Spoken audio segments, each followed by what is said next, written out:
Bien amigos, estamos en Bahía Talks por Canal B, el canal del Bicentenario. Estamos con la entrevista de fondo con el doctor Humberto Abanto. Humberto, gracias por estar con nosotros esta noche. Es al revés, Alfonso. Gracias por invitarme. Humberto, la política en el Perú vista desde el extranjero en este momento puede llamar la atención y irónicamente diremos que puede también resultar hasta cierto punto risible. Resulta que lo más importante de estas últimas horas tiene que ver con unos relojes de la presidenta Dina Boluarte y este escándalo que se ha armado en torno a los mismos, a su origen. ¿Qué opinas al respecto? Que es curioso, ¿no?, que el Perú tenga problemas tan serios, económicos, sociales, policiales, judiciales, fiscales, y todo esté concentrado en lo que para mí es una campaña decidida y destinada a franquear el acceso a la fase 3 del programa de la izquierda caviar en el Perú, elecciones adelantadas para el 2024. A ver, ¿cómo explicas tú eso? ¿Qué tiene que ver aquí el caviaraje con un hecho propio? Porque los relojes son de ella, aparentemente, ella lo ha dicho públicamente, y en esa, digamos, puesta en escena, en este descubrimiento que hace la prensa, ¿qué tendrían que ver los caviares? Es que la pregunta es sencilla. ¿Cuántas personas pueden reconocer a distancia o en una fotografía tomada también a distancia que alguien tiene un reloj Rolex? Muy poca gente, casi es imposible, en el sentido siguiente: si estás cerca de alguien que tiene un reloj de ese tipo o una alhaja de ese tipo, lo puedes identificar, pero por una foto yo creo que ha habido un poco más de información, ¿no? ¿Quién puede decir, salvo que sea un experto, que eso que está en la mano de la señora, en la muñeca de la señora Boluarte, es auténticamente un Rolex? Bueno, en principio alguien que está cerca.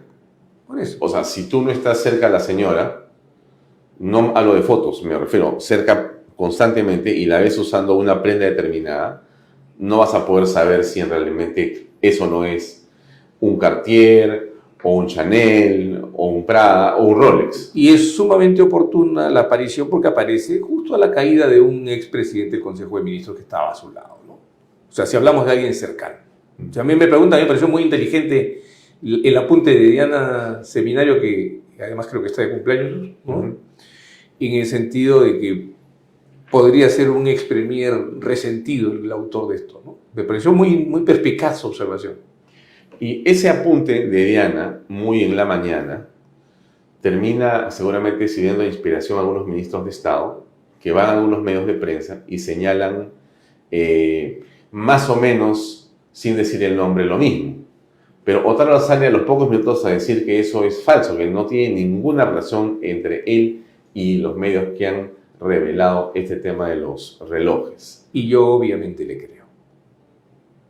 Pero tu credibilidad no parece una tan convencida. No, a ver, una de las cosas más curiosas siempre en la política es que quien hace las cosas no dice que las haya hecho. Claro, o sea que estamos frente a una especie de ABC, ¿no? Creo que es una exculpación muy inculpatoria la del señor Otárola. Y entonces, ¿por qué es que él tendría deseos de venganza? No, creo que es el síndrome de Luis XIV, ¿no? Después de mí el diluvio. Entonces, ya, claro, él sabe que hay una fuerza en el país que quiere unas elecciones adelantadas en las condiciones más favorables para ella, en un momento en el que además circunstancialmente un conjunto de medios comienza a levantar el cuco de Antauro, y todos sabemos que al otro lado lo único que hay por ahora es el fujimorismo. La eventualidad de una segunda vuelta Antauro-Keiko va a producir náuseas a un sector que va de la clase media, desde la clase media C hasta arriba, y entonces se va a buscar un candidato alternativo. ¿Quién puede ser el candidato alternativo? Alguien justo. Ese que nos caiga preciso o precisa para salvarnos de caer en las garras criminales de Antauro o de Keiko Fujimori. Y son demasiado predecibles. Ojo, yo quiero hacer una advertencia, no me la doy de adivino, pero En este mismo canal yo advertí que a la caída de Patricia Benavides vendrían a elecciones adelantadas y había todo un proceso de este tipo. Y muchos pensaron, o lo escribieron en sus comentarios, que era demasiado lo que tú decías, que era muy aventurado decir una cosa así, porque era imposible pensar que eso podía ocurrir. Pero ha ocurrido primero que salió Benavides de una manera inverosímil, sin un debido proceso. Finalmente no importó, fue suspendida y punto. Y se acabó. Con la señora Espinosa diciendo, la señora fiscal suprema Delia Espinosa diciendo que eran elementos incipientes. Y con el juez supremo de la investigación preparatoria, Juan Carlos Checli Soria, diciendo exactamente lo mismo. El material es incipiente, no indica nada. Con eso tomaron el control del Ministerio Público. Entonces, primer paso, yo lo recuerdo, es el mismo mecanismo. 2017, 18, sacan a Pedro Chávarri como pueden, tienen una caja de resonancia poderosísima que silencia a todo el mundo y comienza la persecución a todos. Una vez que están ensuciados todos, se toma el poder. ¿Cómo terminó Sagasti siendo un, digamos, ignoto congresista como presidente, como encargado del despacho presidencial? A través de una, digamos, escenografía que se monta, y un con programa, actores, y un programa. Con un plan y con medios que jugaron de una manera determinante para esto. Así es, los medios que hoy día ya no tienen. Ese es el problema que afrontan. A ver, ¿cuál es el tema de los medios? ¿Por qué es esto que no tienen? Si No, los medios siguen ahí. No, pero no tienen lo que tenían. Recuerda, Alfonso, que entre el 2018, 2019 y 2020 había un muro de comunicación, ¿no? Una atmósfera comunicativa totalmente intoxicada, donde aquel que discrepara de la versión oficial era un delincuente o era un cómplice de los delincuentes. O si no, lo convertían en delincuente. Y si lo convertían, lo metían preso. O sea, era la construcción de la Inquisición. Eso fue una cosa casi religiosa, ¿no? Entonces ya. Y en ello estaban los medios con la fiscalía, con el la poder fiscalía, judicial, el poder ejecutivo, los medios de comunicación que no son un poder. Yo eso siempre voy a insistir, el peligro en que se meten los periodistas cuando dicen que son un cuarto poder. En una sociedad democrática todo poder tiene que ser controlado. Si la prensa es poder, vamos a tener que controlarla. La prensa es un instrumento de control. Cuando un instrumento de control se convierte en poder es muy peligroso. Y al otro lado, este grupo, ¿no? esta cabal, esta camarilla decidida a tomar el poder contra la voluntad popular. Y lo hicieron. Entonces no me digan a mí que eso no puede ocurrir. Pero, a ver, entonces, estamos hablando de que existe una manipulación permanente y ha existido. Pero ha bajado la intensidad, ya no existe. O sea, ese puño de hierro que controlaba el discurso mediático ya se ha aflojado. ¿Ya qué queda? Queda una porción en radioprogramas bastante reducida, en Canal N algo parecido, en América Televisión también baja la intensidad, ya no hay un discurso monocorde. Miren ustedes el comercio, miren ustedes los demás medios, y lo que queda son, con esos rastrojos, quieren generar escándalos que lleven a una situación similar al 18, 19, 20. Pero no existe poder para poder organizar marchas, por ejemplo. Ah, no, pues es que eso tiene que ver con el odio a Cerrón. Cerrón es quien se encarga, mientras todo el mundo hablaba, él hacía. Él saca a los caviares de la SUNEDU, saca a los caviares de los ministerios y misteriosamente desaparecen las zapatillas. Ya nadie se las encuentra, no se las pueden poner, menos pueden atar los pasadores. Ya no hay zapatillas. Qué raro. ¿Por qué hay una relación, parece haber una relación entre la supresión de los recursos públicos y la desaparición de las marchas? Lo que hemos leído y lo que hemos escuchado en los últimos meses y semanas es una importante disminución de periodistas en varios medios, ¿no? En algunos casos se han comprado renuncias, en otros casos ha sido el tema más radical, simplemente se ha despedido. Se despide en varios de los medios que tú has señalado a personas que trabajan mucho tiempo. O sea, se van reduciendo planillas porque no hay ingresos. Entonces, la plata del Estado ya no está presente en los medios de comunicación y entonces hay que hacer lo que hacemos todos, que ser eficiente. Pues. Así es. Y entonces el problema está ahí. Es el desafío del mercado. Alfonso, bien, es un tiempo, digamos, inquietante porque todo el sistema de comunicación social está variando. Y en eso puede pasarle a los medios escritos y a los medios tradicionales lo que le pasó a Kodak. Claro, porque hay un hecho que es muy interesante, Humberto, que nosotros lo hemos experimentado en Canal B, y es la tesis con la que yo voy al MIT antes que se funde Canal B y explico lo que quiero hacer. Y me dicen, esa plataforma y ese pensamiento donde está contenido en mi sustentación el hecho de que la televisión abierta y los cables están desapareciendo y van a desaparecer, y lo que va a prevalecer es otro tipo de comunicación en la que todo sea reducido. Este canal lo manejamos 4 personas, 5 conmigo. Es lo que va a ser fundamental. Entonces, los medios tienen 400, 500, 600, 800 trabajadores. Es imposible. Y producen la misma cantidad de horas que produce uno. Entonces, el tema es el siguiente, ¿no? ¿Por qué ocurre esto, no? Porque la gente es más especializada, tiene el teléfono en su mano y puede escoger lo que quiere ver, ¿no? Y este fenómeno del double screen que se llama, o el multiple screen que se llama, que tú, algunos o muchos, están con el celular prendido mientras ven televisión. O tienes a veces el computador, el teléfono y el televisor. Y el televisor ya no era aquello que te ocupaba toda tu atención antes, sino en realidad está aquí, ¿no? Y esto es más importante que aquello, inclusive, ¿no? Porque eso termina siendo demasiado lento, aunque parezca increíble. Y el riesgo para los medios escritos de gente que lee 120 caracteres. Claro. Entonces yo no puedo leer un artículo, ¿no?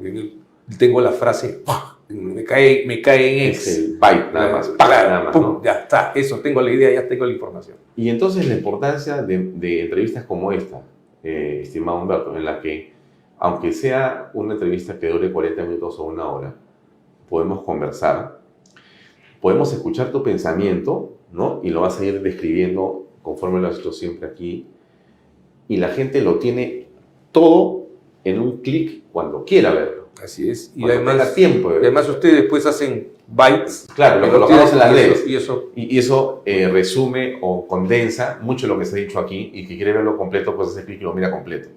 Y tienen un asociado que son las apps, WhatsApp, esas cosas. Sí, claro, y surge, vuela por Sí. todos lados. Entonces, estamos en otro momento, ¿no? En otro momento donde la comunicación es distinta. Ahora, regreso al tema del que estábamos conversando antes de hablar de los relojes de la presidenta Boluarte. Porque, entonces, tú percibes, he leído, me parece que un proyecto de ley de alguien que está señalando que habría a un tipo de delito, pena contra los fiscales que estén compartiendo información con periodistas. Sin ninguna duda. ¿Eso por qué es importante y qué es lo que ha tenido como consecuencia? A ver, la Inquisición funcionó por una razón muy sencilla. Las delaciones anónimas. Existía lo que se llamaba la boca de la verita. Entonces había una boca de piedra ahí, en la que yo pasaba y tenía cólera Alfonso Baella y ponía Alfonso Baella es un adorador del demonio. Inmediatamente la policía de su tiempo, la Inquisición... ¿Bastaba eso? Bastaba eso. Tomaban a Alfonso y lo torturaban, lo atormentaban. Si era inocente, Dios le iba a dar las fuerzas suficientes para soportar el tormento. Si no, iba a confesar que era un adorador del diablo. Igual acá, o sea, toman a una persona y luego la presentaban y lo paseaban por la ciudad como una vela verde. Por eso de ahí viene, le dijeron vela verde, y ahí viene la Inquisición. Ah, ya. ¿Ya? Y ahí viene el pezón, le dijeron la vela verde. Le dijeron de todo, pues, porque el tipo que de la vela verde pasaba y todo el mundo lo insultaba, era el hereje, ¿no? Y si la cosa era muy grave, finalmente lo quemaban. Eso pasa de día. Entonces, una persona dice que hay un ¿La Rolex. Inquisición qué tiempo tiene? La cerramos supuestamente en 1821. Ya, La cerramos. supuestamente. Comenzó en 1215 en el convenio, en el concilio de Letrán. O sea, estamos hablando de cuánto, 800 años que ocurre esto, y tú me dices que sigue ocurriendo lo mismo. Sigue, claro, sigue ocurriendo, la Inquisición sigue existiendo. Lo que pasa es que cambia, ya no es religiosa, ahora es política. Hay un pensamiento único que tiene que imponerse y entonces el que discute, no puedes decir tal cosa porque es blasfemia, eso era en la religión, aquí es el discurso incorrecto, te tienen que cancelar. Igual que en la Inquisición, si tú miras, vivimos un medioevo extraño contemporáneo. Entonces, toman a la persona, sale una foto, un titular, el Rolex de Dina. ¿Alguien sabe qué es un Rolex? No creo que el 99% de personas en el Perú sepan que es un Rolex. Ya, segundo. No, pero no solo no sabe la gente, sino el que está poniendo la nota sabe a ciencia cierta que ese es un Rolex. No, pues porque, como hemos dicho al principio, es muy difícil por saber. eso, lance el escándalo. Rápidamente el señor Villena, que no se investiga a sí mismo, que dicen que está sometido a Gorriti y sobre el que estoy seguro al pronto habrá alguna cosa que revele, y el señor Sánchez abren una investigación, ¿no? Investigan a la señora. Hoy me encuentro en la red que hay una señorita, de apellido Berzaquén, una cosa así, que dice que la fiscalía ha ido a Banquero y ha encontrado que Oscorima compró un Rolex hace algunos meses en Banquero. ¿Cómo sabe ella? La fiscalía ha ido y ha recogido información y ya está en la red. Están formando un escándalo. Eso a mí me lleva a la clara convicción de que lo que están montando es un escándalo que saque a la señora Boluarte, que no es de mi agrado, de Palacio de Gobierno. Pero estamos hablando de la filtración de información como Por elemento eso, fundamental acá. Ojo, ahí está. Ya está en la red. O sea, la fiscalía ha ido a Banquero, que es el distribuidor de Rolex en Lima, y una persona en el viejo Twitter, ya sabe lo que ha encontrado la fiscalía. ¿Cómo lo sabe? ¿Tiene una bola de cristal? Tiene que haber dicho alguien que estaba en Banquero o la fiscalía. No. Y es obvio para mí que ha sido la fiscalía, ¿no? Porque la fiscalía ha ido. La gente de Banquero no va a decir yo he entregado información de mis clientes. Es muy difícil, muy difícil. Entonces la fiscalía ya tiró, ya soltó la información para provocar el escándalo. De aquí lo que sí es la vela verde colgada, el paseo del hereje y finalmente lo quemamos. Eso es lo que viene. O sea, tú estás convencido, Humberto, que vamos a asistir en los próximos días o semanas a una exacerbación de la opinión pública a tener información sobre los relojes para traerse abajo de Dina Boluarte. Así es. Pero te hago la pregunta, hay dos caminos, si no me equivoco, y me introduce un tercero. Entiendo que la Fiscalía podría formular una acusación constitucional contra la señora Boluarte. No. O sea, puede poner una denuncia constitucional, pero se espera que venza su mandato. Ya, que no puede... me detengo ahí. Ya. Y después el Congreso podría hacer una acusación para vacarla. Ya, pero si yo armo un... A ver, vamos a hacer una cosa a muy... ver, ¿cómo es el esquema? Ejemplo muy sencillo. Esto no es un tema jurídico, esto es un tema político, por lo tanto, político social. Ya. Voy a dar un ejemplo bien sencillo. Ajá. El señor Vizcarra es vacado. Uh-huh. ¿Quién tenía que suceder? El presidente del Congreso de la República. Era el doctor Merino. El señor Merino de Lama. Sí. El señor Merino asume. Sí, claro. Se arma un escándalo que termina generando una situación inexplicable.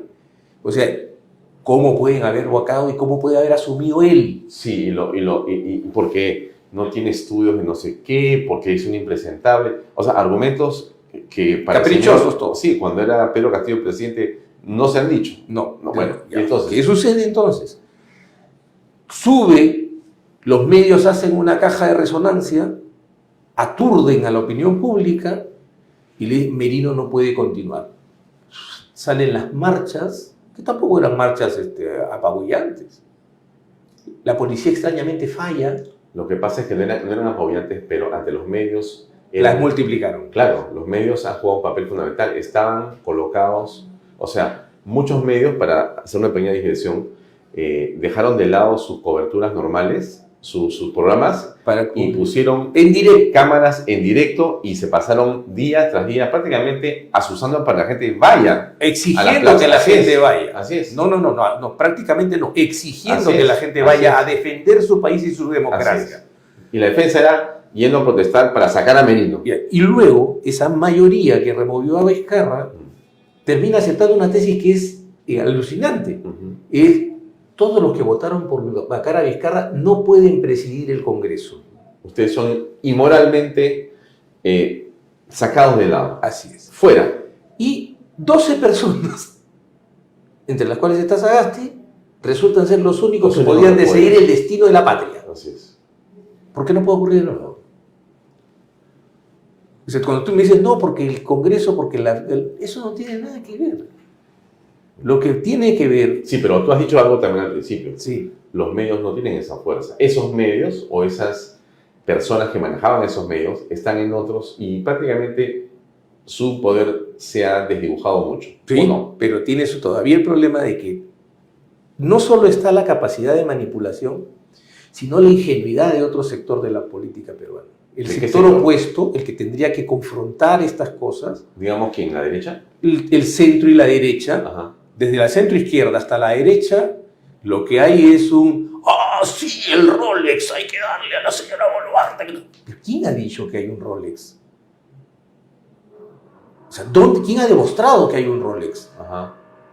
¿No? Y la señora responde tontamente y luego la preguntan y sale corriendo, porque claro, pues es una persona de escasos recursos políticos, ¿no? Entonces, pero la realidad es que al otro lado, o sea, las campañas tienen éxito porque estos tipos astutos saben que al otro lado hay un grupo de lemmings que cuando le gritan salen corriendo y saltan al abismo.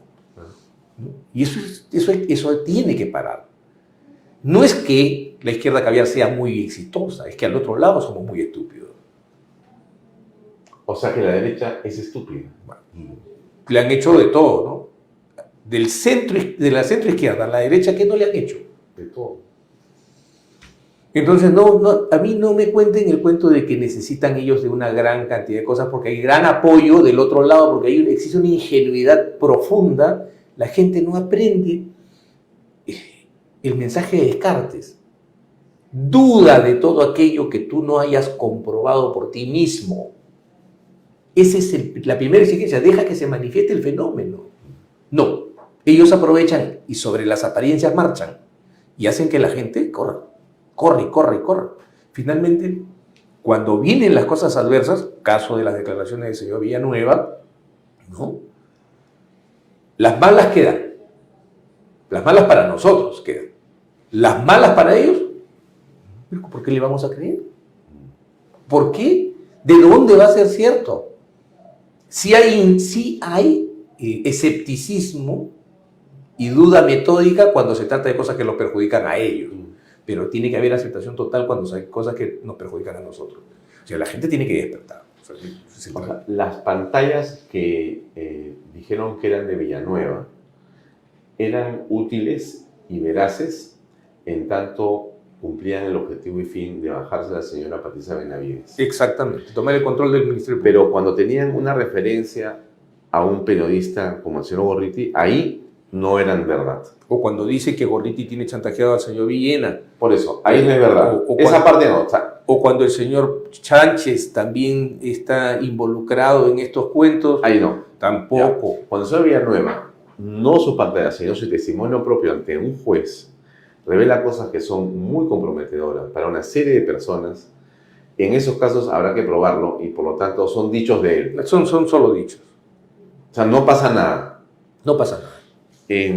¿Por qué detuvieron a Keiko Fujimori? Detuvieron a Keiko Fujimori por una nota, supuestamente, porque ojo, lo que viene de Brasil es bien grave. ¿Lo que viene? Lo que viene de Brasil. Ya viene, ya está acá. Hubo una conspiración por la cual se fabricaron pruebas para incriminar personas en Brasil y todo parece indicar que aquí también. Entonces, apareció misteriosamente una nota diciendo Keiko aumentar 500. Eso demostraba que le habían dado 500 no sabíamos si eran 500 qué, ni 500, si eran $500, $500.000, 500 millones de dólares, no sabíamos, ¿ok? Pero ya eran $500.000 que le habían dado, ¿ok? Igual que el reloj, ya eran $500.000. Le colgaron la vela verde, la pasearon en los medios, la corrupta, la maldita, la miserable, la mujer más odiada del Perú, así la configuraron, ¿no? Y luego la metieron presa porque una vez que yo te despersonalizo, te convierto en el demonio, te convierto en el enemigo, yo puedo hacer contigo lo que yo quiera porque la gente va a aplaudir lo que yo haga contigo. Y eso pasó, la metieron 3 veces en la cárcel. La señora Villarán, voy a insistir en esto, recibió $11 millones. No hay una investigación por organización criminal contra ella, porque solo ella y José Castro, ¿no? José Miguel Castro. José Miguel Castro, Su gerente general. Budián, ¿no? En los codinomes de Odebrecht, ellos dos hicieron todo. O sea, ellos gastaron $11 millones en la campaña de la revolución. Ellos solos, ellos dos nada más. Nadie más supo nada. En cambio, Barata dice, le di $200.000 a Luis Alba Castro e investigan a todo el partido aprista. Le dieron $500.000 a Keiko Fujimori, toda la Fuerza Popular. Le dieron $200.000 a Luis Castañeda, según el dicho de Barata, todo Solidaridad Nacional. Todo Solidaridad Nacional. Pero hay $11 millones, sin ninguna duda. No, solamente Susana y su gerente. Nadie más sabía eso. Y la pregunta es, ¿son los mismos fiscales? Exactamente lo mismo. Además es la misma maquinaria. O sea, el caso se levanta contra la señora Benavides y la Junta Nacional de Justicia interviene supuestamente por el cambio de la señora Barreto. La Junta no puede ver eso. Y yo estoy seguro que el Tribunal Constitucional lo va a corregir. Porque la Junta Nacional de Justicia no es un órgano de control de la gestión del Ministerio Público, es un órgano de control de la conducta funcional de los fiscales y jueces, que es otra cosa. No la administración. Ella no controla, la Junta Nacional de Justicia no controla cómo funciona el Ministerio Público. No es un órgano, no es la Contraloría del Ministerio Público. ¿Ok? Y aunque fuera la Contraloría, ojo, la Contraloría está vedada de controlar la gestión, tiene que ver la legalidad de la actuación nada más. Entonces, la señora Benavides tenía el poder. Es otra cosa. ¿Qué ha pasado? Que de repente la acusación más grave es que Hernán Garrido Leca, José Luis Agullón, influyeron en la Junta Nacional de Justicia para designar a la jueza suprema, fiscal supremo, luego influyeron en la Junta de Fiscales Supremos para hacerla fiscal de la Nación, y luego influyeron de nuevo en la Junta Nacional de Justicia para hacer a Fernández Gerí jefe de la Autoridad Nacional de Control. ¿Qué poder? Bueno, queda ahí. Todo eso, todo ese despliegue de poder se hizo con un solo propósito. ¿Sabías, Alfonso? ¿Cuál? Cambiar a Rafael Vela Barba. Cosa que Patricia Benavides ha podido hacer con el dedo meñique de la mano izquierda. Pero la acusación es que ha sido todo este movimiento. Todo eso se hizo solo para cambiar. Por eso han entrado a la casa de playa. A la casa de playa de Hernán Garrido Leca. ¿A buscar qué? Las pruebas de esta conspiración, pues, o sea, sombrillas y tuppers. Usted, en el golpe, entiéndeme, no están buscando nada. No, es la imagen. Se trata de despersonalizarte. Entraron a la casa del delincuente. Claro. ¡Plum! Recuerda, hereje. Gritan hereje. Te cuelgan la vela verde. Te pasean a la hoguera. Es el procedimiento. Y la gente aplaude y grita, le tiran lechugas, tomates. Se hizo justicia. Se hizo justicia. Por fin acabamos con el mal. Es lo mismo. Eso se llama populismo punitivo. Lo inventó la Inquisición. Pero es algo gravísimo lo que tú dices, Humberto, porque en realidad estamos en un estado de indefensión. Estamos en una situación en la cual cualquiera puede ir detenido. Cualquiera por lo que sea. Mejor dicho, sin ninguna razón. Tú no tienes que ser culpable de nada. Simplemente alguien te ve y te dice, a este. Sí, es así de sencillo. Y estás adentro. Ya está. Por eso lloran por el cambio de la ley de colaboración eficaz, que le permitía a un fiscal acercarse a una persona sin asistencia de su abogado, Ya. para proponerle que renuncie a su derecho a la no autoincriminación, a su derecho a un juicio público, a su derecho a una investigación imparcial, a su derecho a la defensa, Que vaya solito y se entregue. y que renuncie a todo eso sin una consulta jurídica y a partir de ahí diga lo que el Ministerio Público quiera que se diga. Nos dijeron cosas absurdas. Por ejemplo, nos están pidiendo grabar. Eso es poner en peligro la vida del colaborador. ¿Así? Ahora se obligará a grabar. No, pero pregunta. ¿Quién guarda la grabación? El ¿Yo fiscal, la fiscalía. o usted? La fiscalía. Ya, entonces, ¿quién es el peligro? ¿Yo o usted? El fiscal. Entonces, lo que estaban diciendo es que ellos filtran la información y que ahora les daba miedo que eso se filtre porque podían hacerse daño a los mismos. Pero dejen de filtrar. Ahora viene una propuesta que a mí me parece muy inteligente de sancionar la filtración, porque en el Perú hay una prohibición que está en el artículo 139.1 en la práctica se del filtra. Código ¿Cómo Procesal vas a Penal. saber, cómo vas a poder evitar que se filtre? Porque si la norma dice y establece una responsabilidad objetiva También para que reciba. para temas administrativos, no puedo porque el periodista no se le puede hacer eso, pero sí, pero si yo pongo una responsabilidad objetiva en el nivel administrativo porque tú eres el responsable del cuidado, o sea, extremo el deber, por lo menos ese señor no va a permanecer ni en la judicatura ni en la fiscalía. Y créeme, Alfonso, que si comienzan a ver que se pierden, que alguna gente pierde su puesto y su salario, esas conductas no se van a repetir. Bueno, a ver, entremos en materia. ¿Qué va a pasar con los relojes? Yo primero espero que la señora dé una explicación, ¿no? Lo que la señora tiene que hacer también es entender las reglas de la democracia. Frente a un cuestionamiento, tiene que haber una respuesta clara y contundente. Me imagino, yo tengo la idea de que hay dos posibilidades. Si me dieron un regalo, ¿ya cuál es el problema? Le dieron un regalo. Perfecto. Breve análisis de la periferia. A cambio de ese regalo, ¿alguien se ha beneficiado con algo personalmente? No. Ya. 2. Era una réplica. Que yo creo que por ahí va a salir la cosa porque... Ese tema menor, es el menor de los males. No. ¿No? No, porque, o sea, ¿qué viene? Hay un delito. ¿Cómo va a ser presidenta Venga. una persona capaz de usar una réplica? No es que en el Perú nadie usa réplicas. Nadie. El país de la informalidad más pero, intensa. Pero tú sabes cómo funciona, tú mismo te das cuenta. O sea, a Merino le revisaron hasta los certificados del colegio. A Castillo no le revisaron nada. Entonces, cuando se trate de si es la réplica, lo que vas a ver es una cosa muy sencilla. Incapacidad moral permanente. ¿Cómo puede ser pues, que una presidenta tenga eso? No podemos soportar los peruanos semejante indignidad, ¿no? Hay que votarla. Y comenzará la ola de indignación ciudadana. Entonces, según tu visión y tu perspectiva, lo que estamos apreciando es el prólogo, la antesala a una defenestración de Dina Boluarte. O sea, que no llega a fin de año.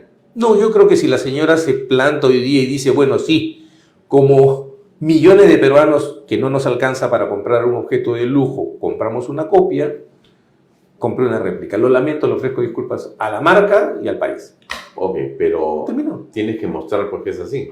Pero te digo, ese es uno. 2, si alguien le regaló, ¿quién es esa persona que le regaló? Y si le regaló, ¿por qué se lo regaló? ¿Cómo se lo regaló? Y si es la persona que hizo el obsequio tuvo algún beneficio. Si no ha habido eso, por último, y aquí abre un tema bien muy interesante, porque sea auténtico o sea falso, hay un problema en el Perú que no se ha resuelto y que los americanos se han resuelto muy bien, que es la ley de los regalos a la presidencia no y al existe, presidente. Pues una relación, no existe ese inventario que en Estados Unidos está muy bien hecho. Están obligados a declarar qué se regala. Y ojo, el presidente cuando se va, solo se lleva lo que le regalaron a él por él. No lo que le regalaron como presidente se queda. queda en la Casa Blanca. ¿Por qué no hacemos que sea esta una oportunidad para poner las cosas en orden? Ese registro. Así es, hay un registro de regalos. Se acabó. Del palacio se han llevado jarrones, alfombras, todo lo que han querido. Eso porque tenemos la mala costumbre de conducirnos así. aprendamos cómo funciona la democracia constitucional más antigua del mundo. Toma medidas de precaución. Y esto no ocurriría. Bueno, en este mare magnum, ¿qué cosa pasaría si se adelantan las elecciones y este año tenemos candidatos presidenciales? ¿Estamos preparados desde tu punto de vista? ¿Están los partidos listos? ¿Puede haber una justa adecuada? No, nadie está listo. O sea, la verdad es que nadie está listo. O sea, ¿quién está listo? Bueno, Fuerza Popular podríamos decir que está listo. ¿Por quién? ¿Por Keiko? Claro, y Fuerza Popular, quien Acuña podría estar listo también. ¿Quién más podría estar listo? Perú Libre puede estar listo también. Antauro, ¿será? Antauro ya está en marcha. Entonces, ¿qué nos van a presentar? Nos van a presentar, ya te he dicho, o sea, nos van a presentar, aquí está el asesino Antauro, y acá está la ladrona Keiko Fujimori, hija de más de un asesino. Y entonces entra la fuerza ya aparece la figura en el medio. Esta es la figura. ¿Y quién puede ser la figura? No sé, pues alguien puro, limpio, casto, que no tiene, ¿no? Que no tiene ningún cuestionamiento, y que si lo tiene no importa, porque son pequeños cuestionamientos que nadie tiene que discutir, ¿no? Entonces, y en ese esquema, los caviares juegan a algo que todos sabemos en este momento. La gente se ha decepcionado de la izquierda radical, ¿no? Y la clase media, que va desde C- hasta B, ha aprendido que no se puede poner de perfil cuando hay una elección grave. Creo que lo de Castillo ha sido una elección suficiente, que por lo menos se acordarán. Entonces, pero no quieren a la derecha. El sector popular no quiere a la derecha, porque la derecha no sabe vender. Entonces, necesitamos a alguien al medio. ¿Quiénes son? Porque ahora son socialdemócratas. Sí, claro. Ahora ya no son verdes, ahora son amarillos. Sí. ¿No? Cambian de color rápidamente, como los camaleones, ¿no? Eran morados antes. Eran morados, después fueron verdes, ahora son amarillos, ¿no? No, ese es el punto. El punto, tienen que verlo claramente. Esta es una cosa bastante bien pensada. Y el problema es que al otro lado no se piensa. Claro, pero entonces regresamos al problema, pues.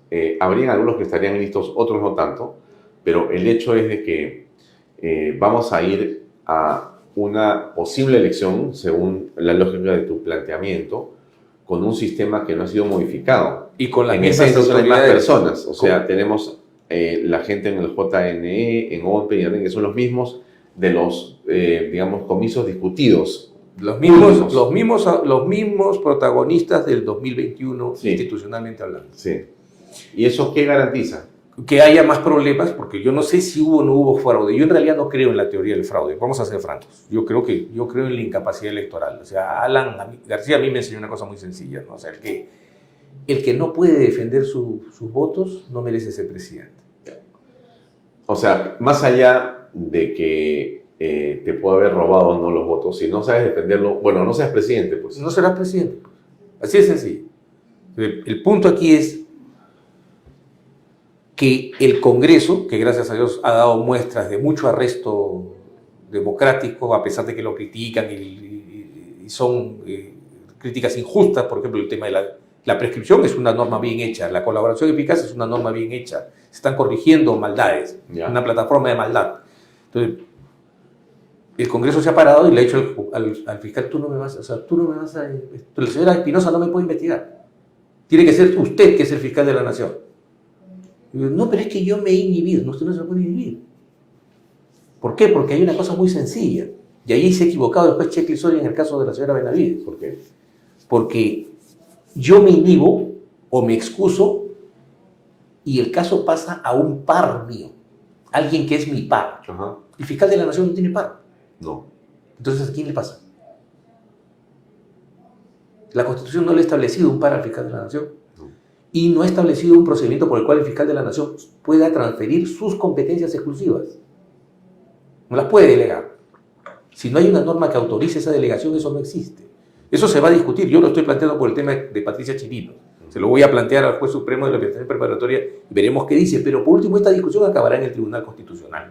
Entre tanto, el presidente del Congreso sí ha hecho bien al decir, yo no voy a permitir que aquí venga un fiscal provincial a entrar a realizar las oficinas, porque un fiscal provincial no puede entrar al Palacio Legislativo sin la autorización ni siquiera con la autorización de un juez, porque un juez especializado, que es el que podría acompañar a un fiscal provincial, no tiene competencia para tocar al primer poder del Estado. Entonces, ¿de qué depende? De que los políticos despierten. Esto es como en el verso de Manrique: avive, ceso y despierte, ¿no? Avive, ceso y despierte. O sea, dése cuenta de que está en marcha una conspiración para provocar elecciones adelantadas con el único propósito de hacerse el poder en una circunstancia que parece pintada para ellos. Ahora, el Congreso no tiene pues una popularidad importante, ¿no? Y se ha ido metiendo cada vez, así como ha tenido aciertos que reconocemos todos en las cosas que tú dices, las que han ocurrido cuando se enfrentaron a Castillo de manera correcta y demás, como han blindado la Constitución y demás. También algunos personajes del Congreso que no son pocos, dicho sea de paso, han contribuido a su descrédito, ¿no? Entonces la gente anda muy molesta con el Congreso de la República y dice, pues estos tipos son impresentables. Claramente algunos son ejemplares, también hay que decirlo. Algunos congresistas sí tienen, digamos, una ejecutoria muy importante y claramente patriótica y decente, pero esos son pues poquísimos, ¿no? Quizá los dedos de la mano sean muchos, pero la mayoría tiene una discusión enorme en la opinión pública, ¿no? La gente los detesta realmente. Pero es que entonces están los mochazuelos ahí que han actuado mal y hay una imagen pues negativa, ¿no? Ahora, ningún congreso es popular, son complejos, difíciles.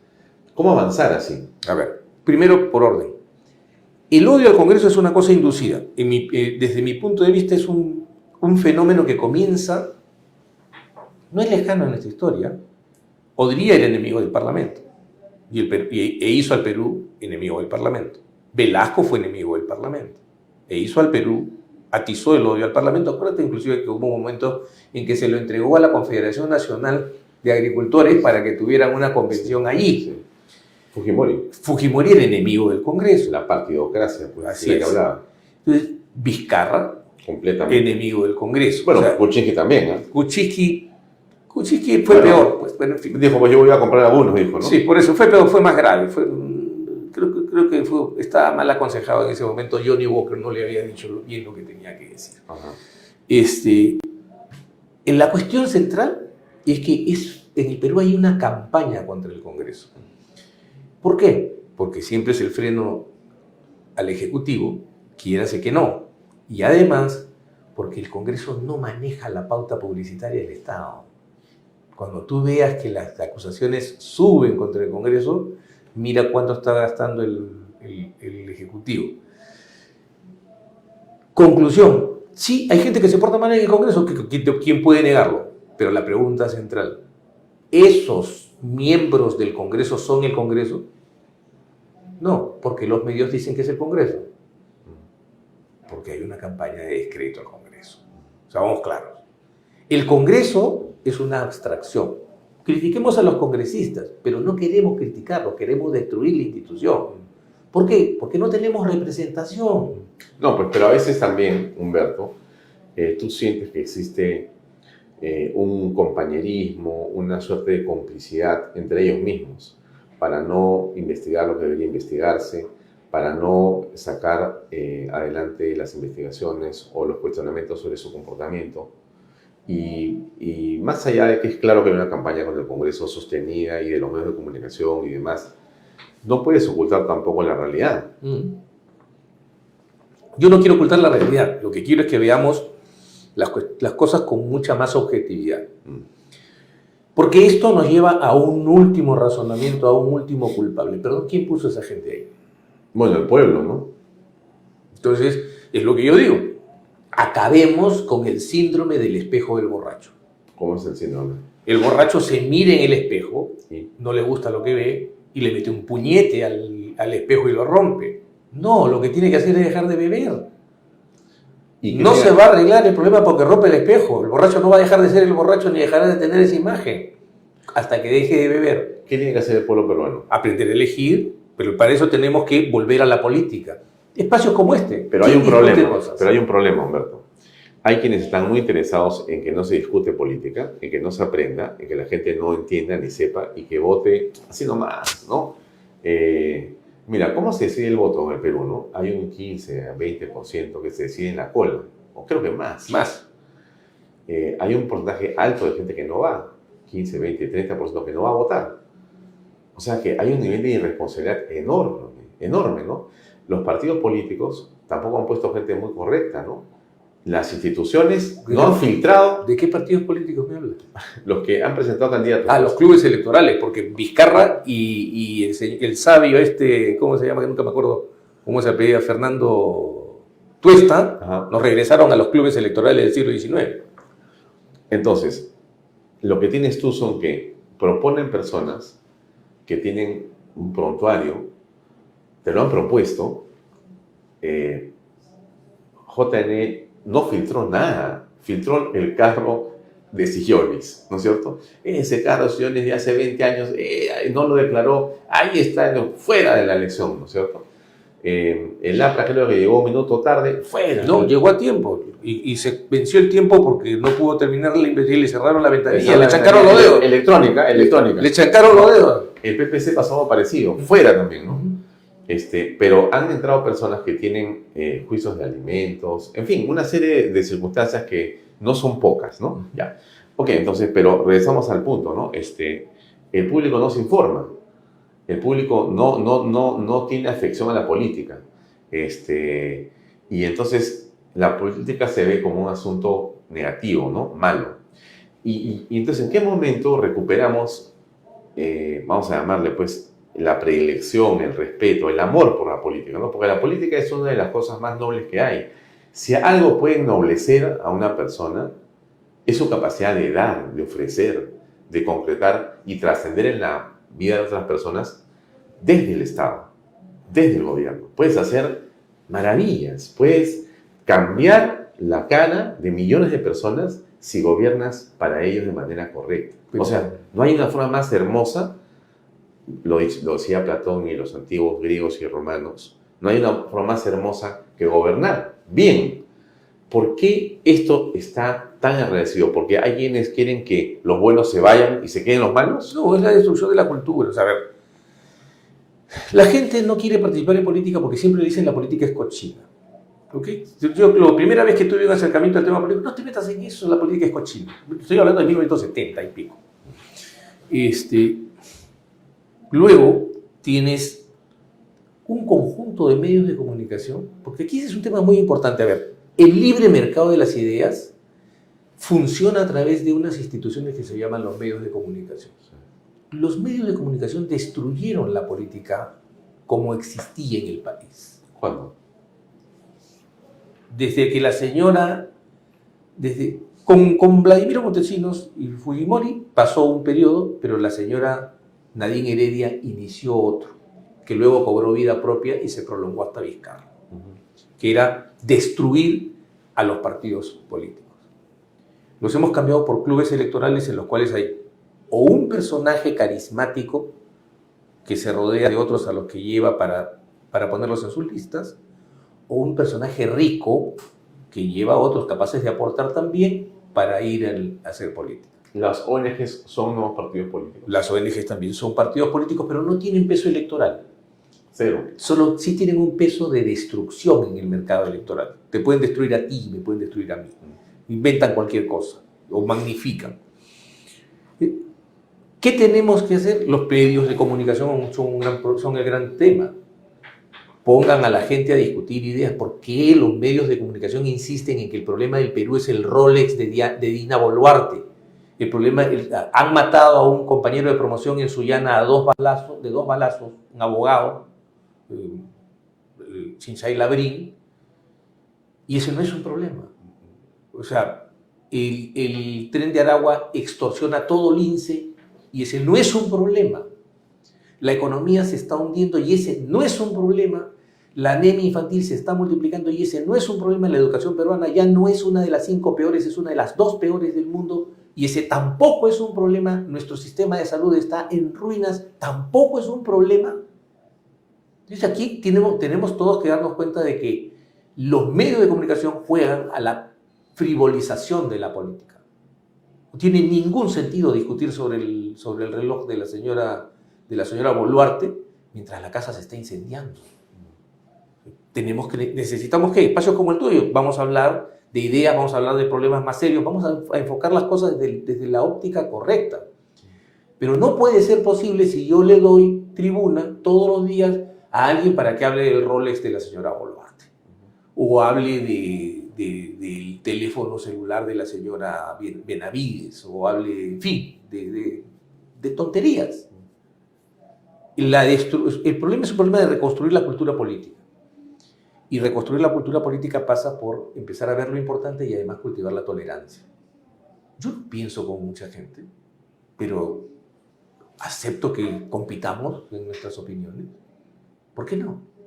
O sea, lo que los caviares han logrado es meternos en este universo paralelo de un medioevo en el que hay un pensamiento correcto, el que no funciona, lo cancelamos y se acabó el asunto. Y con eso nos hacemos del poder. Eso niega la lógica de una sociedad democrática. La sociedad democrática se caracteriza por la libertad de expresión, la libertad de pensamiento, la libertad de opinión, la libertad de competencia y de concurrencia en el mercado, en el libre mercado de las ideas, y obviamente eso se transforma en la competencia electoral finalmente. Se traduce allí. Hablando de ese tema, de la competencia electoral, ¿tú aprecias o ves capacidad para poder desprenderse, dejar los egos a un lado por parte del centro y derecha y encontrar la unidad que es tan mentada por muchas personas, pero tan esquiva por lo visto? Yo le escuché una vez una frase muy inteligente en una conversación a Agustín Mantilla, que era un gran observador político. Aparte de ser un activista y un político, él mismo era un gran observador. Y me dijo, el liderazgo no se construye, se arrebata. Entonces, cuando a mí me dicen, no, que vamos a... Yo te propongo una cosa, tu tesis es más o menos así, se la digo para que vean a mis amigos que tienen ese candor. Imagínate que vamos a elegir a la Miss Universo.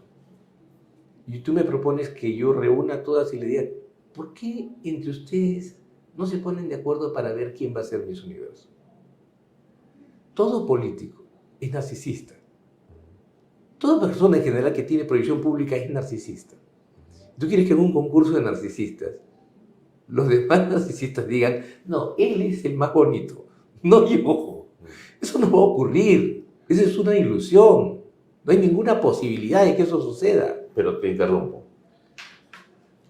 Teniendo en consideración que me parece muy interesante tu punto de vista, también te digo lo siguiente, pues, ¿no? Ese pensamiento nos aleja de los principios ideales en los que quienes quieren hacer política no están buscando un beneficio personal, económico, ni narcisista, sino hay gente que dice, yo quiero ayudar porque realmente quiero que las cosas mejoren para el país. Tú dirás, eso no existe, Alfonso, no existe. Sí existe. Pero yo creo que sí existe. Deben ser muy pocos, deben ser, no sé, pues 4 gatos, ¿no? O 2 gatos. O un gato debe quedar por ahí. Pero yo creo que hay gente que dice, vamos a ayudar para que las cosas caminen. Ahora, pero considero que lo que tú dices tiene un gran valor, porque es algo que podemos fácilmente encontrar y ubicar, ¿no es cierto? El narcisismo. Pero entonces, ¿no hay posibilidad de unidad? No, la unidad se da en la segunda vuelta, para eso está diseñada. Pero ¿cómo arrebatas el liderazgo? Tú dices, tienes que arrebatar el liderazgo. Tienes que, así es, arrebatas el liderazgo. Tienes que ir a hablarle a la gente de los temas importantes, de hacerle ver que la tienen distraída. La gente entiende. No, pero no me refiero a eso. Yo me refiero a que, somos un grupo de personas, o de partidos políticos, o de gente que está en el centro derecha. Sí. ¿No? Todos con aspiraciones legítimas, todas personas correctas, con más o menos experiencia, pero todos dicen ya, acá somos como 50, ¿no? Pero todos quieren ser. Así es. Bueno, ¿pero quién va a ser? Porque vamos a tener entonces 25 candidatos, de los cuales quita los caviares y los rojos. Bueno, te quedarán pues 10 de derecha, ¿ya? Entonces, o 15 de derecha, o sea, 15 de derecha, no puede ser. ¿O sí? Pero es que sí. El problema... La gente elegirá. Es que esas lógicas dirigistas niegan la lógica de la competencia al interior del mercado electoral en una democracia. Perdóname, pero entonces el 21 hemos tenido una lógica de competencia que nos ha traído a Pedro Castillo. Discúlpame. No. ¿Cómo que no? Pero si toda la derecha se partió en 5, 6, 7 opciones. No, ahí hubo otro voto que fue creado por la izquierda caviar. ¿El de Hernando de Soto? Los cojudignos. Los que, no, yo no voy a votar. No, yo me fui a la playa. No, yo no voté. ¿Yo para qué iba a ir? Y después los veías llorando. No.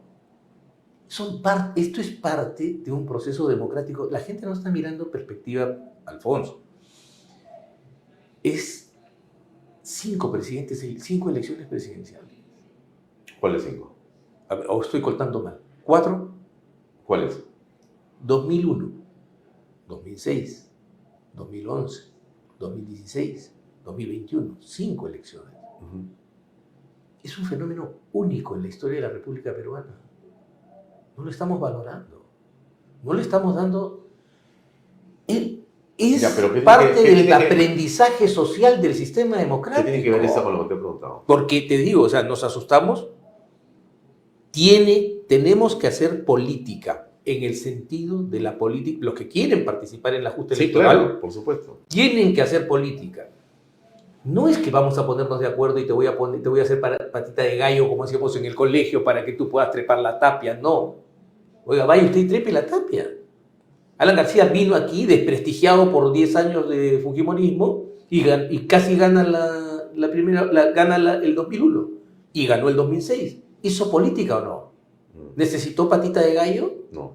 No. Entonces vaya usted y gáneselo. No espere usted que vengan a que nosotros lo vamos a cargar y lo vamos a sacar como merecidamente a Rocarrey hasta el hotel lo vamos a llevar cargado. Así no va a pasar. Eso no va a ocurrir. Quienes quieran que los levanten un anda y los lleven están equivocados. Están equivocados. Esos no van a ir a ninguna parte. Eso de que nos vamos a sentar en la mesa y nos vamos a poner de acuerdo y tú vas a reconocer que yo soy el más bonito y por lo tanto a mí me toca hacer Miss Universo. Eso no ocurre. Eso no va a ocurrir en la vida real. ¿Ok? Es un buen deseo, sí.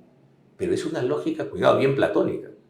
Los guardianes de la República se juntan y deciden cuál será el destino de la República. A mí no me gusta. Vaya usted y persuada, vaya usted y convenza, hable de salario, hable de empleo, hable de salud, hable de educación. Pero espérate pues. Estamos de acuerdo, ¿no? Porque hay que convencer. Claro. Ya pues, convenceré pues en el petit comité primero, ¿no? No, eso Convenceré después a las masas o a las masas del petit comité, a los dos al mismo tiempo. Primero las masas. Tendré un arraigo popular. Primero las masas, después el petit comité, por una razón muy sencilla. Porque esto es como la guerra. O sea, ¿cuántas divisiones Panzer tienes? Eso vale. Eso vale. Esto es la guerra. Pero las divisiones Panzer en política se miden de muchas maneras. Por ejemplo, ¿no? Una forma de medir mi fuerza política es decir, si soy yo conocido o no, y si yo tengo una aceptación determinada en la opinión pública. Esa es una. Otra puede ser el tamaño de mi billetera, ¿no? Porque puede ser muy conocido, ¿no es cierto? Pero no tienes un mango. Puedes tener un árbol de mangos, pero no te conoce pues nadie, absolutamente, ni la portera de tu casa. O sea que los Panzer en política tienen muchas maneras de expresarse. Es que ahí viene el problema. La política es bien nietzscheana. Es voluntad. O sea, si tú vas a hacer política sin la voluntad de proyectarte públicamente, y también un factor que la gente desprecia, que es suerte. O sea, yo conozco decenas de abogados que son muchísimo mejores que yo, que no han tenido la oportunidad de que los toque el caso, ¿no? Que no tienen la pelota para meterle gol. Exactamente. Y juegan muy bien. Y juegan muy bien. O sea, es así. También juega el factor suerte. Entonces, ¿por qué? Porque... pero primero es preparación, voluntad, ¿no? Como lo dice el lema de los Sions, el azar favorece a una mente entrenada. Claro, pero hay otra parte, pues. No es la preparación, es la perseverancia. No, bien, por eso, pero es la voluntad. Pues cuando digo la voluntad, entonces tienes que tener esa voluntad. Tienes que querer hacerlo. En política, pues, es el que está, pues, dale, y bueno, en la vida, ¿no? El que está friega y friega, tanto da la gota a la piedra que la termina por perforar. Así es. Y en política es eso, ¿no es cierto? Es no ganas en la primera campaña, ganas en la segunda campaña, ganas en la tercera campaña. Y tienes a Evo, tienes a Lula, por ejemplo, ¿no? Ahí están. Bueno, pero tienes no nos gusta, pero tienes a Toledo. Por ejemplo. Tienes a García. El mismo Alan. Tienes a Kuczynski. Sí. ¿No? Porque han insistido en sus propuestas a Ollantaytamala, ¿no? Y han porque logrado ganar. En algunos casos la suerte los favoreció. Sí, claro. Por eso, te das cuenta. Esta gente ha intervenido muchas veces y nunca ha ganado. Por eso, ese sueño de que la democracia la vas a convertir en un vivero y que vamos a poner todo bien cerradito, bonito y que va a caer con aspersores, No existe. Eso no existe. Mis amigos, cuando dicen esas cosas, yo los quiero mucho porque me expresan su candor y despiertan mi ternura. Pero eso no va a ocurrir. ¿Ok? O sea, no va a haber un día en que amanezcamos y Elon Musk, Bill Gates repartan sus centenares de miles de millones de dólares entre todos nosotros. Eso no va a pasar. Entonces, ¿qué tiene que ser? Lo que tenemos que esperar es que salga una voz clara, potente, que pueda despertar el interés de los sectores de la clase media hacia abajo, que son los que deciden las elecciones. La punta de la pirámide no decide las elecciones, es la belleza la belleza de la democracia. La punta de la pirámide maneja la economía, pero la base de la pirámide elige el gobierno.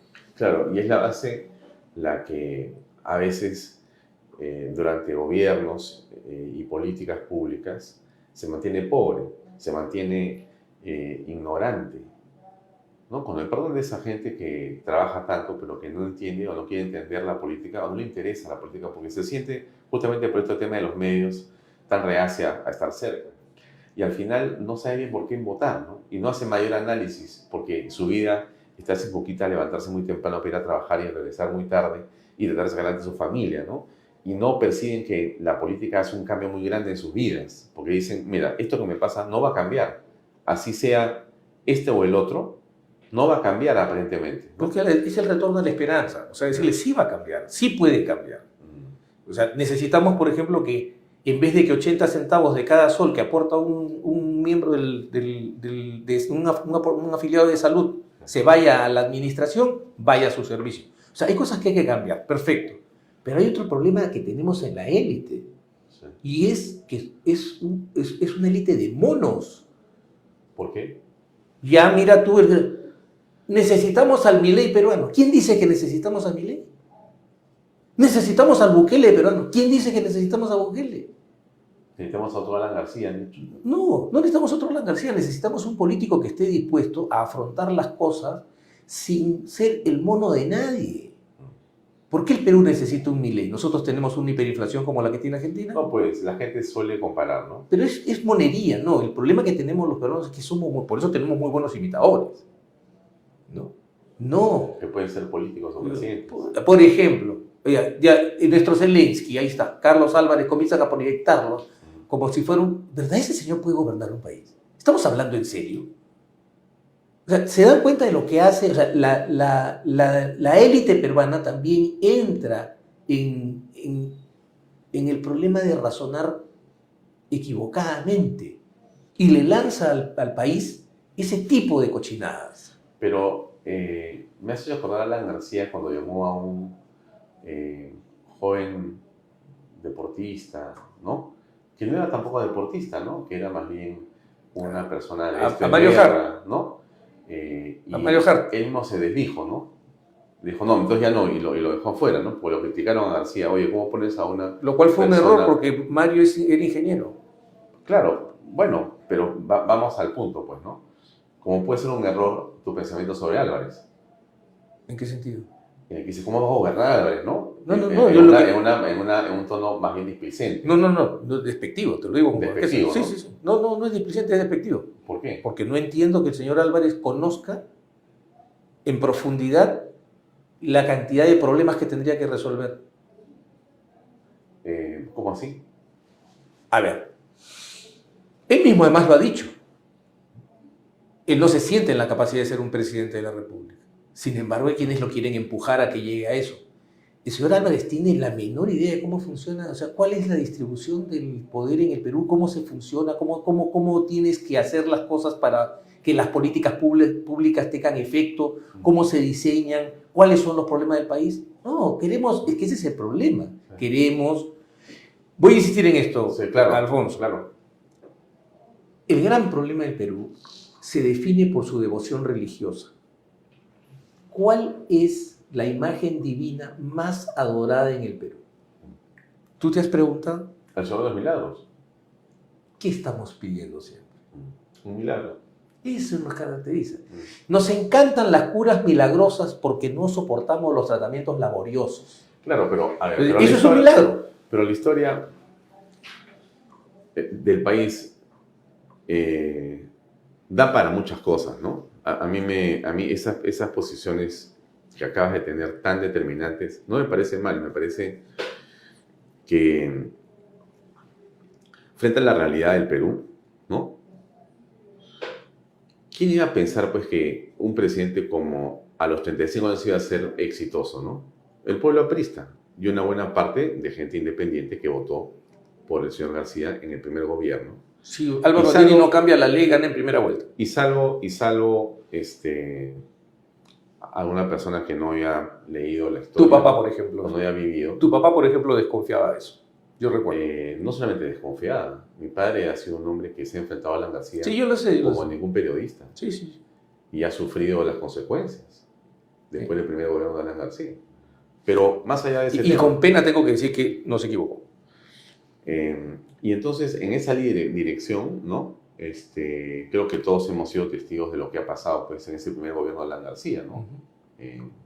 Para no entrar a más detalles.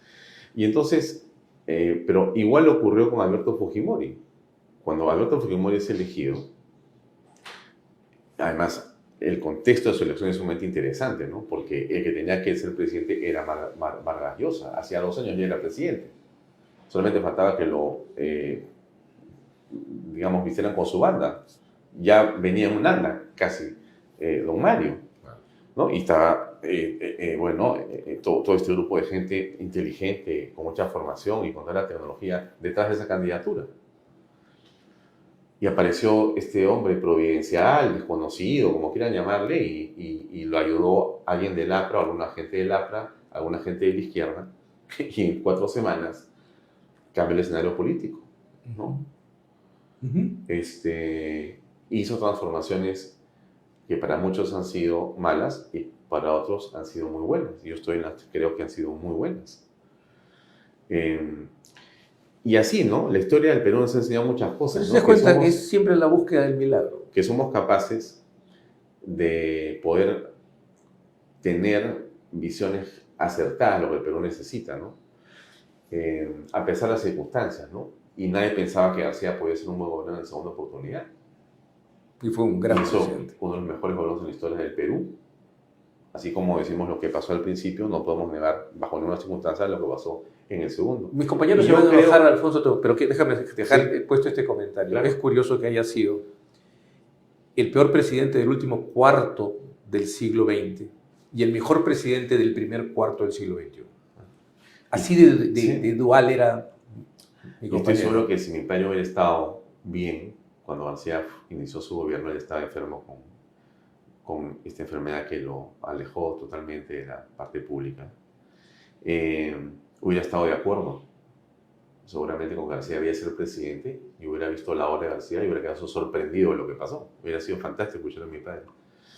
Entonces, a mí me cuesta un poco tener una posición, salvo cuando hablas de corrupción o salvo cuando hablas de aquellos que piensan que el globalismo, ¿no? Yo sí desconfío muchísimo de estas mentes donde el progresismo está enquistado, ¿no?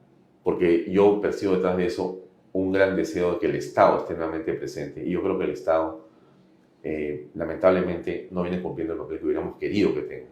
Yo no creo que el Estado sea más pequeño, creo que el Estado sea bueno.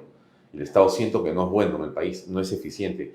Y nos presenta una coraza, una muralla infranqueable para muchos y decimos, ¿cómo hacemos un mejor Estado? Es que alguien dirá, ¿con Álvarez? No sé si es Álvarez.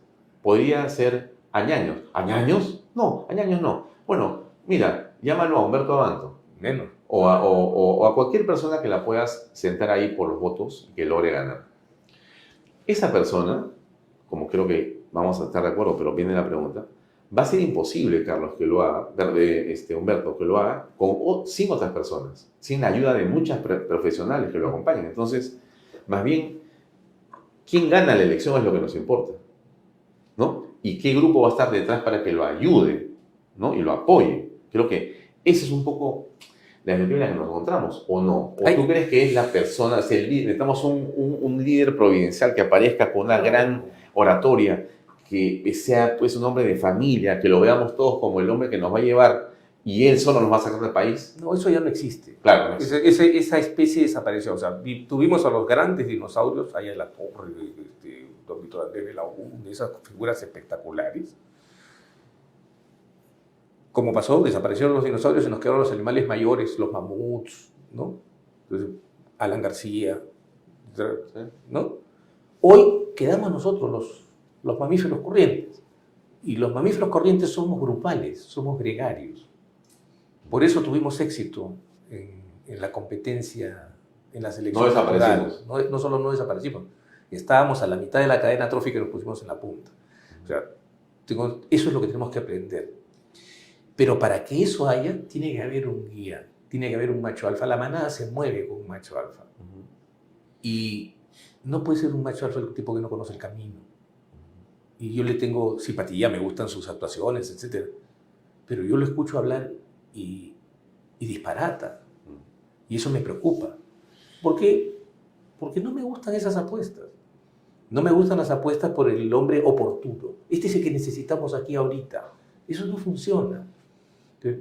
Que sí creo, porque yo tengo un giro en mi vida, o sea, yo cambié hacia el método y tuve éxito. Yo creo en el método. Yo creo que uno tiene que ser metódico, disciplinado, ordenado. No quiere decir que no se divierta, no quiere decir que no se esparza, pero para lograr los objetivos uno tiene que prepararse. Y tiene que insistir y persistir hasta que llegue. Seguir pateando la bola hasta que entre. Eso yo no lo veo en la política hoy día.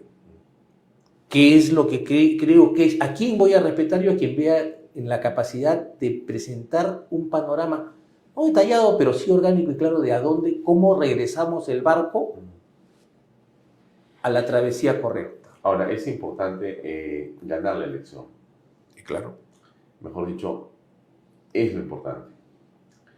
Porque si no ganamos la elección en el 26, a ver, voy a pensar de que tu premonición no se va a cumplir, aunque vienes acertándola. Pero imaginemos que esta vez te equivocas y no tenemos elecciones adelantadas. Deseo equivocarme, además. Como está grabado esto y la gente lo va a ver. Además, quede constancia que deseo equivocarme. No, pero además vamos a revisar esto, históricamente nos vamos a reír. Y vamos a felicitarnos de que no hayas acertado. Sin duda. Pero si has acertado, bueno, estaremos en competencia, mirando la competencia seguramente en próximos meses, ¿no? Porque esto se puede convertir en una vorágine complicada. Y entonces ahí lo que importa para el país, en el centro derecha, creo que es ganar la elección, ¿no? Ganar la elección y gobernar. Y yo creo que hay que arrebatar el liderazgo, como tú dices, hay que llegar al poder y hay que quedarse en el poder. La pregunta es quién va a ser Juan el Bautista. O sea, te explico. Fujimori logra hacer las reformas que hizo, que yo critiqué en ese momento y que hoy aplaudo. Uno tiene que saber corregirse. Cuando uno se equivoca, es enmienda. Entonces, me equivoqué, el señor, la receta que aplicó era correcta. Yo estaba equivocado. Punto. Pasó con Alan, pasó con todos. Yo no tengo ningún problema en aceptar eso. Pero hubo una prédica previa, muy importante, que fue la prédica de Mario Vargas Llosa. Mis compañeros no lo quieren, mucha gente no lo aprecia, pero sin la gran prédica por el retorno, por la búsqueda de la cultura de la libertad de Mario Vargas Llosa, no es posible entender el éxito de los programas de la reforma que después Fujimori encarnó, porque la prédica de Mario Vargas Llosa se transformó en la acción de gobierno de Alberto Fujimori. Entonces, ¿quién va a hacer esa prédica? Ahora, ¿cómo regresamos a los grandes temas? Muy interesante, ¿no? Porque por momentos siento que es muy difícil destruir el Perú. Esto que te digo parece un poco raro decirlo, pero si hemos pasado por Alan 1, por el gobierno militar de Velasco, por Alan 1, y si hemos pasado por Castillo, no creo que podamos destruir al país. No, el Perú no puede decir. Entonces... Pasa, eso es un tic caviar. ¿Cuál? El peor momento de la historia de la República. Tengo 62 años y en los últimos 20 años he vivido 16 momentos en los que el Perú va a disolverse. Ya. Son tonterías. Bueno, entonces no hemos logrado cambiar los temporales y seguimos con la nave, ¿no? Ahí avanzando. El punto está, que es la parte que a mí me revela, me molesta, me inquieta más, y es ¿por qué no podemos dar el salto? O sea, como tú sabes, Humberto, lo decimos acá todo el tiempo con muchos invitados. ¿Qué nos falta en minería? Sobra. ¿Qué nos falta en agricultura? Está todo. ¿Qué tenemos en turismo? Y podemos seguir hablando de los temas que hay en el país. ¿Qué tenemos los peruanos? A los peruanos que somos gente que sabe trabajar muy bien. Lo deja solos y crea riqueza. Somos gente que sabe generar el valor de la nada. ¿Por qué no somos Singapur? ¿Por qué no somos Corea del Sur? Claro, dictaduras las dos. ¿Ya? ¿Por qué no podemos salir adelante? ¿Y por qué no podemos sacar a los hermanos que están pobres de esa pobreza y darles educación, salud, infraestructura? Pucha, pero si está ahí. Tenemos un país lleno de dinero en las arcas, ¿no es cierto?, que sigue recaudando dinero y que roba como nunca. El Estado, ¿no? Entonces, tú dices, esto no puede continuar así. ¿Cómo, pues? Dos cosas. Primero, necesitas liderazgo. O sea, no hay cambio que no tenga liderazgo. Y segundo, ese liderazgo tiene que entender, tiene que promover una sola gran cosa que a nosotros nos falta. Cuando uno mira, por ejemplo, los Estados Unidos, tiene una gran admiración por la democracia americana. La he estudiado en profundidad.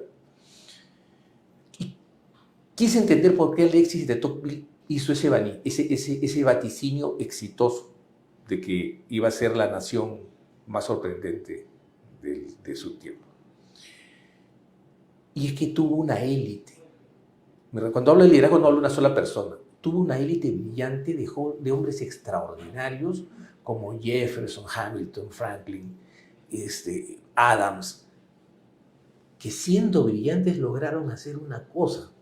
Y esta es una idea de Carlos Carrizales, mi socio, que yo quiero mucho, un joven muy inteligente. Ponerse de acuerdo en un proyecto para el país. Y dos, orden. El concepto norteamericano más importante es el de la libertad ordenada. Nosotros somos muy buenos, somos creativos, brillantes, talentosos, extraordinarios, pero somos desordenados. Por eso nuestro tráfico nos representa tan bien. Cuando nosotros podamos, cuando alguien diga, no, es el momento de poner orden en esta magnífica nación, en este crisol de razas que es precioso, cuando podamos agarrar y decir, las cosas se hacen de esta manera, por aquí entran los chanchos y por aquí salen las salchichas. Acá no, acá de cuando en cuando aparece un imbécil que arrastra y discúlpeme la dureza de la palabra, pero es que al Perú hay que hablarle claro, que dice que puede meter por aquí las salchichas y por allá van a salir los chanchos. Pasó, y se lo digo con claridad, pasó en el año 2011. Cuando una persona con descaro dijo que no había que crecer para incluir, sino que había que incluir para crecer. Y el Perú tomó esa razón. Y comenzó el decrecimiento. Y comenzó el decrecimiento porque incluimos sin crecer. Y comenzó el disparo a una burocracia ineficiente. Y Absolutamente. el Estado no ha crecido. En el Perú el Estado no ha crecido, Alfonso. El Estado se ha engordado. El Estado tiene un problema de obesidad. Sí. Ya. ¿Qué significa esto? Te repito. Orden. Una libertad sin orden es caos. Una sociedad sin un liderazgo grande, generoso, culto, destinado a no solo su propio beneficio, sino que entiende que hay necesidad de construir un tejido de sano egoísmo. El egoísmo no es malo cuando no se extrema. No tendríamos nada si no nos hubiéramos esforzado. Claro. Y hubiéramos querido tenerlo. Eso es crucial. Ese es el tema de fondo. Cuando uno mira, tú ves, se produce un atoro en Estados Unidos, nadie saca el carro. Aquí se produce un atoro, 82 carros encima del... En Japón hay un atoro, se pegan todos a los extremos y dejan las vías para que pase la ambulancia. Si se necesita. Si se necesita. Ni siquiera saben que viene. No, sí se necesita. Por eso te digo, Es solo cuestión de orden. Aquí usas las dos vías y usas la emergencia como la tercera vía. El Perú solo necesita un liderazgo. O sea, ¿por qué el grave drama del Perú? Yo sí, que cuando se reparte para todos. Ha sido tener una élite, ni siquiera es una élite, tener una plutocracia orgullosamente analfabeta. Sí. Y odiosa. Y una educación que jamás la desarrollamos. Si nosotros cambiamos esas cosas, no va a cambiar esto en 5 años. Necesitamos tenacidad, esfuerzo, permanencia. Pero para eso, primero tiene que haber un liderazgo que tenga vocación democrática, tolerancia, capacidad de escuchar, capacidad de debatir, porque ¿por qué no vas a debatir? De contraponer ideas y orden. Las cosas se resuelven en orden. Yo aprendí eso, fue muy duro para mí aprenderlo, pero lo aprendí. Y aquí estoy. Muy bien, Humberto. Se nos ha pasado el tiempo conversando y la hora. Tremendamente, mucho por el... No, te agradezco mucho por tus conceptos, tus ideas, tu franqueza de siempre. Siempre grato conversar contigo. Gracias por darnos este tiempo a quienes nos siguen en Canal. Muchas gracias. Gracias, Alfonso. Amigos, es todo por hoy. Nos vemos mañana. Gracias y buenas noches. Este programa llega a ustedes gracias a Pisco Armada. Un pisco de uva quebranta de 44% de volumen y 5 años de guarda. Un verdadero deleite para el paladar más exigente. Cómprelo en bodegarras.com y recuerde, tomar bebidas alcohólicas en exceso es dañino.